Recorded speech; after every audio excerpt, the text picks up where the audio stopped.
Hello and welcome to my channel. Welcome to my wacky world of makeup and astrology talk and all that. And you're probably like, what is going on with her?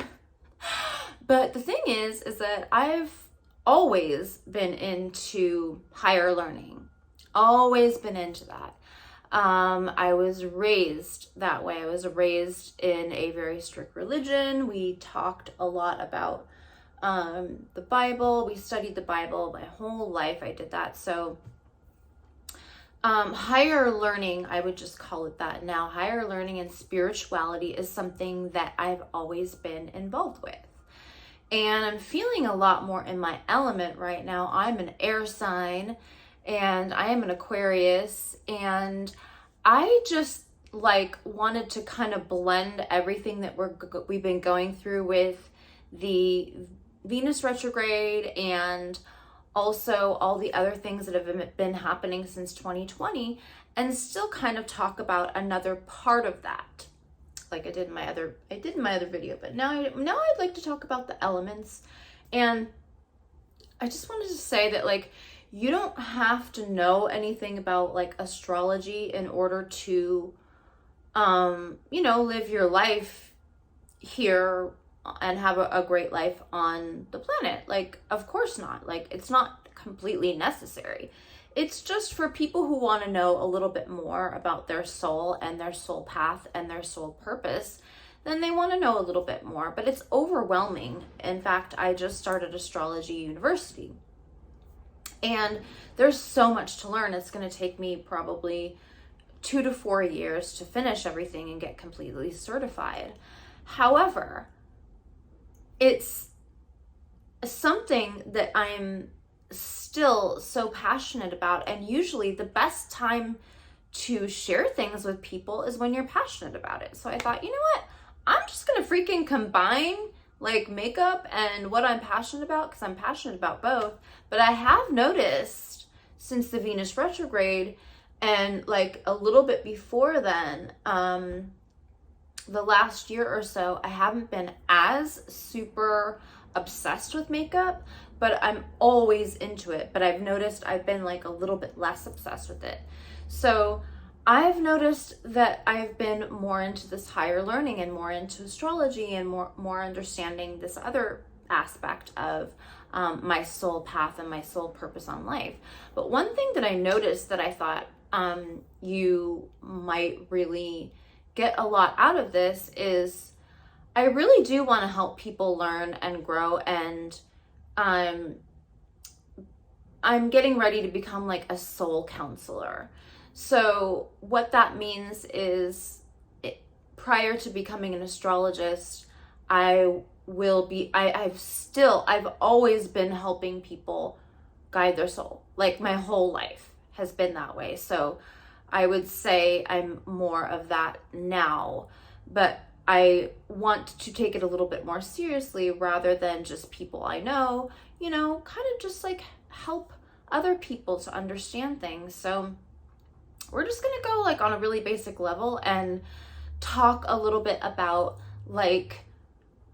the elements, because like I said, I'm feeling in my element, and the elements are more important than we realize to understand, because our world is changing and we're becoming more and more of who we are and who we came to be on this planet. So nature is within us. The elements are within us. So I just thought I would go through a little bit of a discussion of talking about each element. So you don't have to, all you have to know is your zodiac sign or when you were born, and then you find your element. That's all you need to know to understand so much of this, is just knowing what element you are.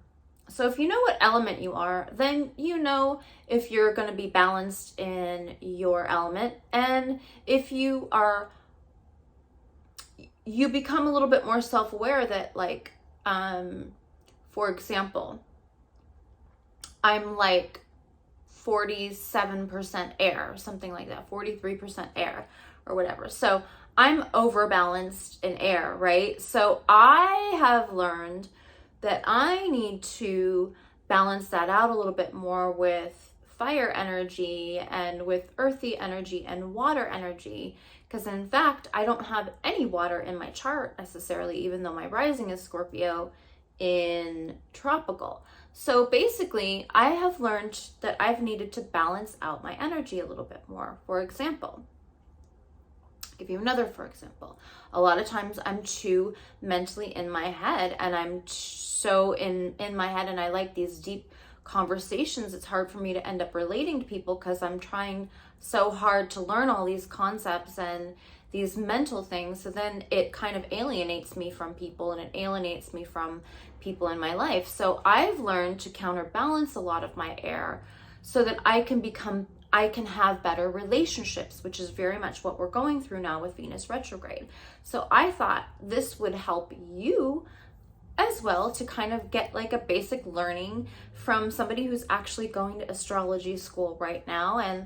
And we've had some excellent classes on the topic, but the cool thing is that it's all alchemy.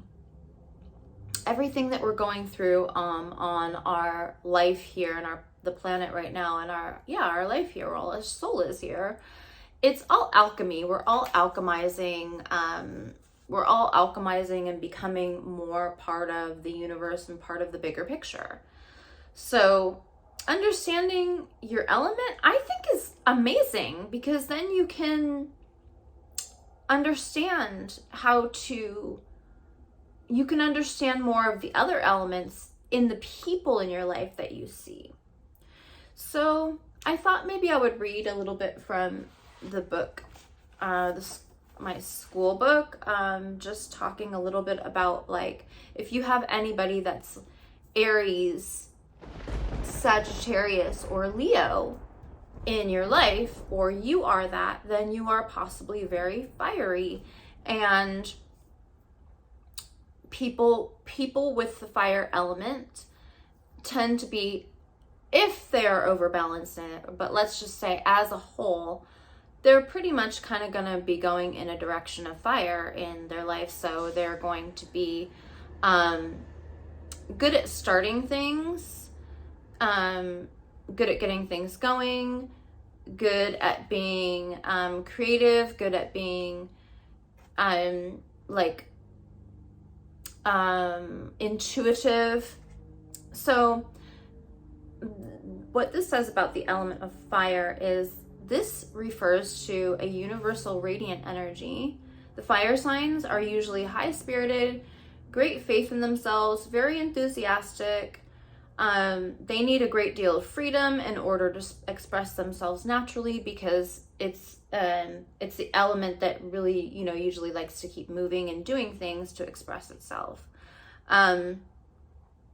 They direct their willpower consciously better than other signs. So they have a good amount of being able to know which direction they're going to go and do it, rather than other signs.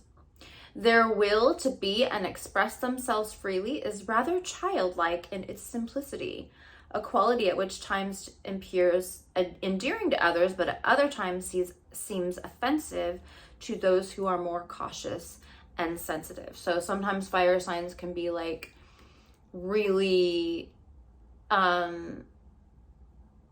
just express and instantly go for all of these ideas, and other people are like, wait a second, like, what about all this other stuff? So they kind of go with it. It's an element of action and movement, great movement. So sometimes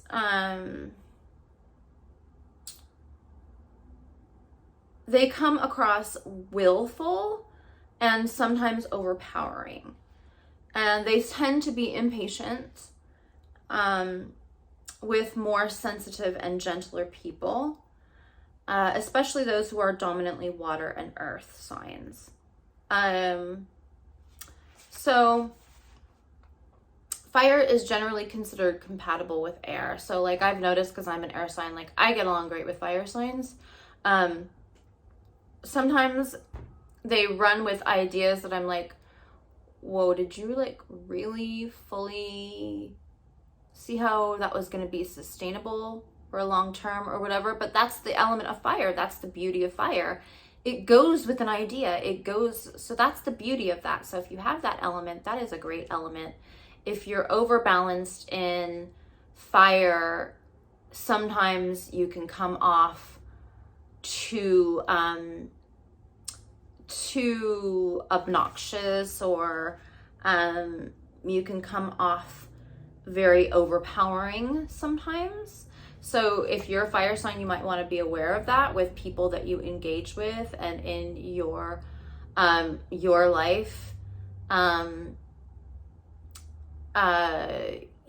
Especially if you want to get along in groups and social communities, you need to be a little bit more aware of that and balance out your fire element, and just be a little bit more aware of that, because we're also coming into times right now where we are becoming more of the stronger aspects of fire or air or whatever. Like, we're coming into that right now. So air, element of air is the life energy which has been associated with breath, or the yogis term prana. So it's like that chi energy, breath. It's the realm of the archetypal ideas behind the veil of the physical world. So it's the the mental, the cosmic energy actualized into specific patterns of thought. So it's more of a thought, and it's more of ideas and thinking, the thinking realm, archetypal ideas, very archetypal ideas. It's associated with geometric lines of force functioning through the mind, the energy which shapes patterns of things to come. Excuse me. Whew. See, that's a sign. Okay, so it's associated with geometric lines of force functioning through the mind. So it's also very much attuned to the mechanical and the mathematical things of thought that are happening in the universe, in my opinion.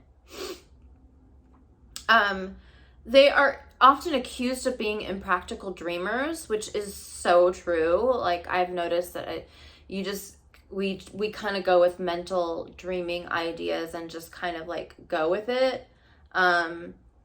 But a lot of a lot of air is able to reach more people, because we like to communicate and be intellectualize things and talk and be more in our heads about communication and thought. So the air signs have the ability, we do have this ability to detach themselves from the immediate experience of daily life, so that way we can get our mental objectivity and our mental perspective right. So we do have that ability, whereas fire signs, they can't do that. Like, they just have to keep going and going. They don't necessarily. So air signs have the ability to detach a little bit, and for that we're able to get more perspective, because we can detach from things. We don't get too involved in other people's worries or emotions. So basically, the air signs have that ability. And then on the flip side of that, like I said before, like, you could also get too aloof or too in your head or too much. So if you want to balance these things out, then if you're an air sign, you can just, realize that how you're coming across. Realize how you're coming across to people and in your relationships, because you want to be able to not be too in your head and not be too mental about things. We can get too occupied with abstract ideas and become mentally imbalanced. So we have to be a little bit more aware of that we're still like earthy and being kind and, seeing our friends physically and things like that, or we can get too much in our heads. So sometimes we overvalue intellectual competence. So like sometimes we can overvalue if somebody says something and be like, yeah, that's amazing, and then they turn out to be some wacko or whatever, but they had a great intellectual idea. So sometimes we can give overvalue people like that, because thought is such a dominating force to us, it becomes reality. So as air signs, we have to be a little bit more aware of our reality and how we relate to other people because of this. Also, we're a little bit easier threatened if our opinions are ignored, or if our intellect is challenged. We get like a little bit defensive about that. Water and earth signs are most likely to devalue air signs' ideas because they don't meet up to either the emotional depth of water signs or the practicality of earth. So earth wants to see it being done, and like, you know, like, I think that was kind of like my ex marriage was like that. Like, he was a Capricorn, he was an earth sign, so he always just like completely ignored all of my cool ideas because they weren't practical, whereas I just needed a little bit more understanding of how to get practical with those ideas. So fire signs, on the other hand, stimulate air signs towards more freedom of expression, and give the air signs a sense of confidence and strength that they can find with no one else. So air signs will probably really gravitate towards the fire signs as well, because it's both a positive energy. Okay, so but they will still want to think things over before they immediately take the action on things. So the element of water, if you are a water sign, oh, by the way, did I say, yeah, the fire was Aries, Leo, Sagittarius. Air is Gemini, Libra, Aquarius. Now we're on to water. So those with the water element, if you are a water element, then you are Cancer, Scorpio, and Pisces. And the basic element of the water is activated in, you know, your birth chart and when you were born. The water signs are really in touch with their feelings. So it's a very, very much a feeling element. And sometimes it shocks me because I'm air. And sometimes when I see a water sign in action, or I get to know a water sign, I'm always like, whoa, you guys are really just about your feelings, what feels good. And you make decisions based on only if it feels good, you know? So that is fascinating to me. Water signs are in touch with their feelings, in tune with the nuances and subtleties that many other people don't even notice, right? So water signs have the ability to be like, yeah, but like, you know, what about that? That can make you feel differently if they said it that way. You know, like they're really in touch with those really subtle nuances of feeling, of the feeling realm. So they're really into the feeling realm. And they're really, I've noticed water signs are really good at understanding how you feel and being able to navigate through life based on, well, that feels good, which is great, right? It is good to do things based on how you feel, because then you can be more in the moment. So I'm not necessarily sure with all the water signs being in the moment. However, it's generally a lot about feelings. And these feelings can range from compulsive passions to overwhelming fears, to an all-encompassing acceptance of love and creation. I love the way that this book said it. So yeah, like can be like really, really into just feelings is what governs water signs. So what I've noticed is, well, they are in tune with the deeper dimensions of life with more awareness. They are very, very intuitive water signs. Let's see here. They're able to help others by means of an empathetic responsiveness. So they're empathetic to other people.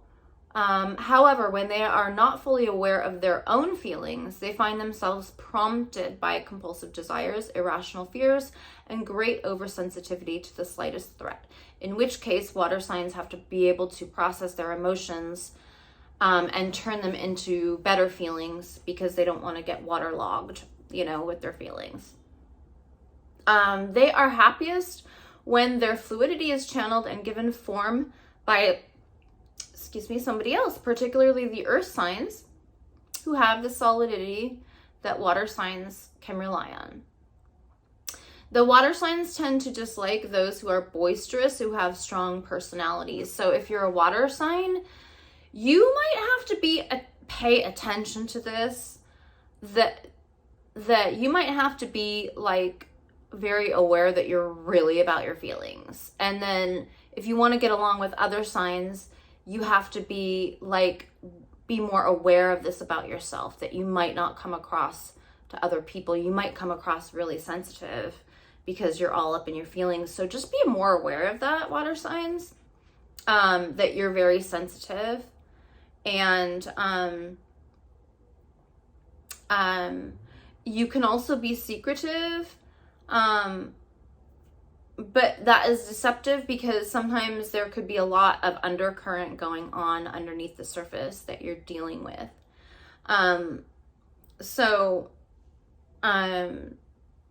They can sometimes cause emotional storms and upheavals if their lives get too dreary.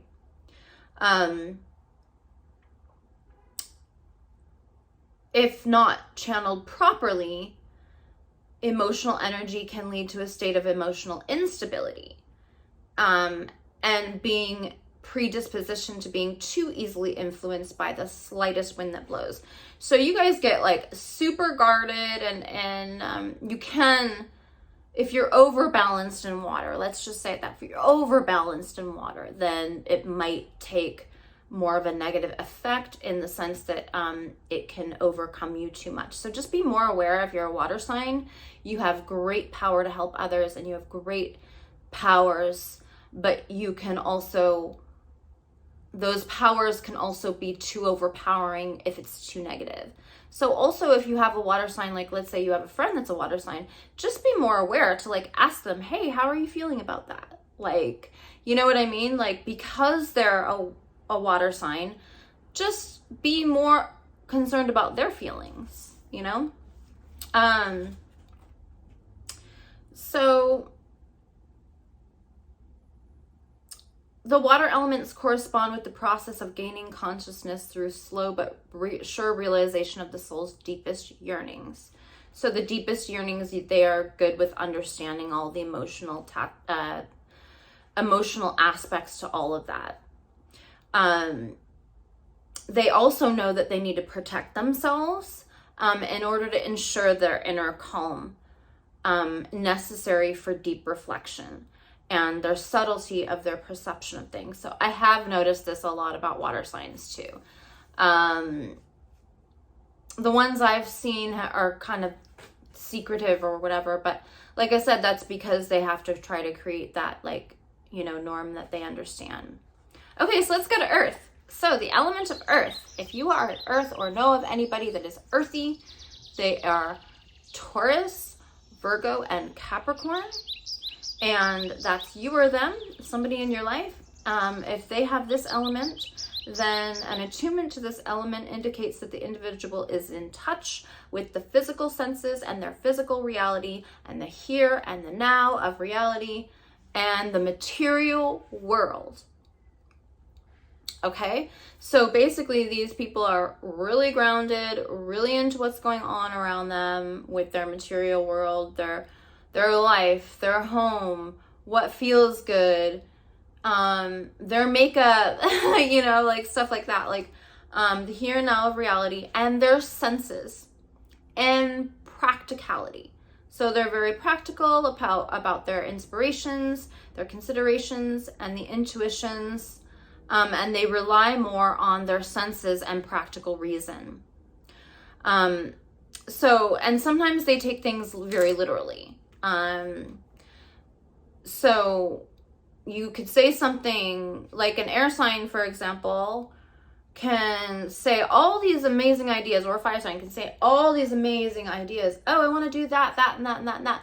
And then an earth sign could be like, how are you going to do all that? That's impossible, because they're looking at the physical reality of it, which is cool. So yeah, if you, so if you can see the balance there of being more practical. Sometimes if they're really, overbalanced in earth, then they can be way too concerned with that and not even be able to get into the mental stimulating discussions and things like that, because they're too grounded and too earthy. So if you're overly balanced, if you are an earth sign that's overly practical and cautious and premeditative and conventional, the amazing thing about earth signs is they're very dependable because of that, of understanding their world very much. But then you might not be able to have deep conversations with people, or, you know, be able to do things right away, and, you know, things like that. So they're very dependable and very, very kind and, receptive. It's a very passive or receptive element. It has strength and endurance. They will speak out when something is endangered, though, like their security is threatened. Like, they will speak out. They're very matter of fact kind of sign. And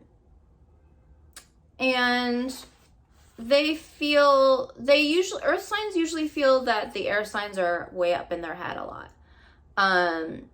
And that their ideas aren't practical and unworkable schemes of things. And then earth signs can also feel like the fire signs. This is funny the way it says it. I'm just going to read it. They feel that the fire signs will parch the earth, storming through life much too quickly and forcibly to be trusted. So now you can kind of understand a little bit about that. Like, it would be too much. And then the water signs, on the other hand, share their qualities of retentiveness and self-protectiveness. So you have that in common, because this is also a feminine element. So the earth, therefore, feels that the water will refresh it, and enable it to bring even more productivity and safety and nurturing. So the involvement with the practical world can often limit their imagination, though, if they rely too much on things as how they look or they appear to be. Now, I do actually feel, wait, let me finish this, because this brings another thought. Oh, there's a beautiful hummingbird outside.